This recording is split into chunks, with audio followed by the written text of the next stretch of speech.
Hvað gerum við þegar svíin í öðru veldi? Það annað veldi fyrir utan svigan. Hvað þýðir það? Það þýðir í raun alveg eins og x í öðru x sinnum x. Þá allur svíin margfaldaður við sjálfan sig. Og þegar við erum búin að læra hvernig á margfalda saman sviga, ég hef gert nokkur myndbönd það, þá margfaldum við saman x sinnum x x í öðru pluss x pluss einu sinni x pluss x aftur, 1 sinnum 1 pluss 1, við fáum x í öðru pluss 2x pluss 1.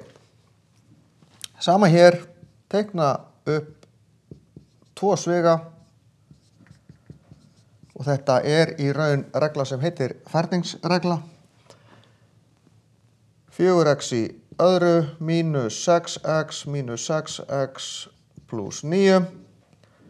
4x í öðru mínus 12x pluss 9.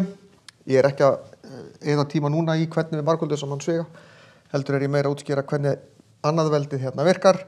Við getum í raun gert þetta þannig. Ég get farið beint hérðan og hingað með því að gera 2 sinnum 2 eru 4, x sinnum x x í öðru, 3 sinnum 3 pluss 9. Svo ger ég þetta sinnum þetta tvisvar. 2x sinnum mínus 3 eru mínus 6, 2 sinnum mínus 12, þá fæ ég miðjuna. Sjáðu, sama virkar hérna. X sinnum x x í öðru, 1 sinnum 1 er 1, og þetta pluss, þá þetta x sinnum 1, tvisvar, það eru 2x, þá fæ ég miðjuna.